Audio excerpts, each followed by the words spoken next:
Question number 14 பார்க்கலாம். Assertion. The deflection in a galvanometer is directly proportional to the current passing through it. Reason. The coil of a galvanometer is suspended in a uniform radial magnetic field. So, இதுதான் galvanometer.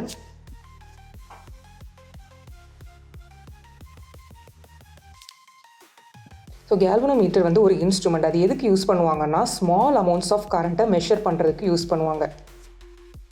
அசர்ஷனில் deflection in galvanometer is directly proportional to the current passing through இட்னு கொடுத்துருக்காங்க. So நமக்கு கேல்வனோமீட்டரில் ஒரு needle இருக்கும். அந்த needle வந்து current pass ஆகும்போது deflection ஆகும். கொஞ்சம் கரண்ட் பாஸ் ஆகும்போது என்ன ஆகும்? லைட்டாக டிஃப்ளெக்ட் ஆகும். நிறைய கரண்ட் பாஸ் ஆகும்போது ரொம்ப டிஃப்ளெக்ட் ஆகும். So more current, more movement of needle.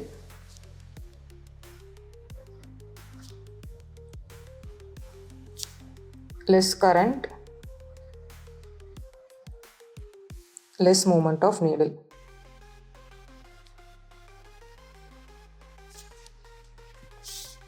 So deflection is directly proportional to the current passing through it. So assertion வந்து true. ரீசனில் என்ன கொடுத்துருக்காங்கன்னா the coil of a galvanometer is suspended in a uniform radial magnetic field. So கேல்வனோமீட்டருக்குள்ளே பார்த்தீங்கன்னா அதுக்குள்ளே ஒரு coil இருக்கும். So இந்த இடத்துல ஒரு காயில் இருக்கும், அப்புறம் மேக்னெட்ஸ் இருக்கும். அப்போ இந்த கரண்ட் வந்து கேல்வனோமீட்டர் வழியாக பாஸ் ஆகும்போது நமக்கு தெரியும் காயிலில் கரண்ட் பாஸ் ஆகும்போது என்ன ஆகும்? அது வந்து மேக்னெட்டிக் ஃபீல்டை ப்ரொடியூஸ் பண்ணும். ஸோ இந்த மேக்னெட்டிக் ஃபீல்டு வந்து இந்த நீடில் ஆக்ட் ஆகி அது டிஃப்ளெக்ஷன் ஆகும். அதுக்கு உள்ளே இருக்கக்கூடிய மேக்னெட் பார்த்தீங்கன்னா uniform radial magnetic field produce பண்ணுன்னு சொல்லியிருக்காங்க. அப்படின்னா யூனிஃபார்மாக கன்சிஸ்டன்ட் மோஷன் ஆஃப் காயில் அங்கே நடக்கும். அதுக்குள்ளே ஒரு ரவுண்டாக ஒரு அயன் பீஸ் வச்சுருப்பாங்க, அதை சுற்றி காயில் வச்சுருப்பாங்க. ஸோ இப்படி இருக்கிறனால அது யூனிஃபார்மாக மேக்னெட்டிக் ஃபீல்டை ப்ரொடியூஸ் பண்ணும்.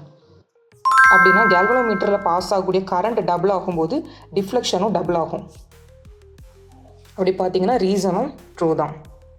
Assertion true, reason true. அப்போ option A, both assertion A and reason R are true, and reason R is the correct explanation of assertion A.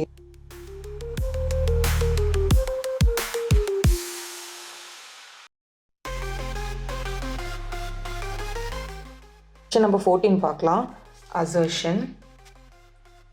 The deflection in a galvanometer is directly proportional to the current passing through it. Reason. The coil of a galvanometer is suspended in a uniform radial magnetic field. So, இதுதான் galvanometer.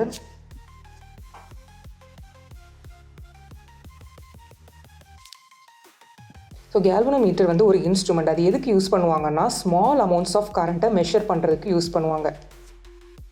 அசர்ஷனில் deflection in galvanometer is directly proportional to the current passing through itனு கொடுத்துருக்காங்க. So நமக்கு கேல்வனோமீட்டரில் ஒரு needle இருக்கும். அந்த needle வந்து current pass ஆகும்போது deflection ஆகும். கொஞ்சம் கரண்ட் பாஸ் ஆகும்போது என்ன ஆகும்? லைட்டாக டிஃப்ளெக்ட் ஆகும். நிறைய கரண்ட் பாஸ் ஆகும்போது ரொம்ப டிஃப்ளெக்ட் ஆகும். So more current, more movement of needle.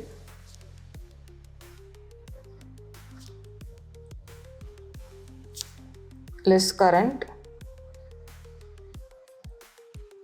less movement of needle.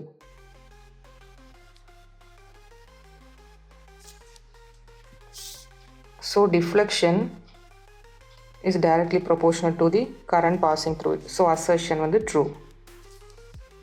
ரீசனில் என்ன கொடுத்துருக்காங்கன்னா the coil of a galvanometer is suspended in a uniform radial magnetic field. So கேல்வனோமீட்டருக்குள்ளே பார்த்தீங்கன்னா அதுக்குள்ளே ஒரு காயில் இருக்கும். ஸோ இந்த இடத்துல ஒரு காயில் இருக்கும், அப்புறம் மேக்னெட்ஸ் இருக்கும்.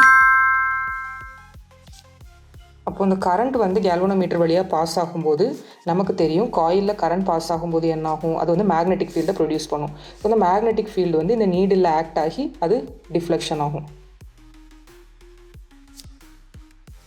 அதுக்கு உள்ளே இருக்கக்கூடிய மேக்னெட் பார்த்தீங்கன்னா uniform radial magnetic field produce பண்ணுன்னு சொல்லியிருக்காங்க. அப்படின்னா யூனிஃபார்மாக கன்சிஸ்டன்ட் மோஷன் ஆஃப் காயில் அங்கே நடக்கும். அதுக்குள்ளே ஒரு ரவுண்டாக ஒரு அயன் பீஸ் வச்சுருப்பாங்க, அதை சுற்றி காயில் வச்சுருப்பாங்க. ஸோ இப்படி இருக்கிறனால அது யூனிஃபார்மாக மேக்னெட்டிக் ஃபீல்டை ப்ரொடியூஸ் பண்ணும். அப்படின்னா கேல்வனோமீட்டரில் பாஸ் ஆகக்கூடிய கரண்ட் டபுள் ஆகும்போது டிஃப்ளெக்ஷனும் டபுள் ஆகும். அப்படி பார்த்தீங்கன்னா ரீசனும் ட்ரூ தான். அசர்ஷனும் ட்ரூ, ரீசனும் ட்ரூ. அப்போ option A, both assertion A and reason R are true and reason R is the correct explanation of assertion A.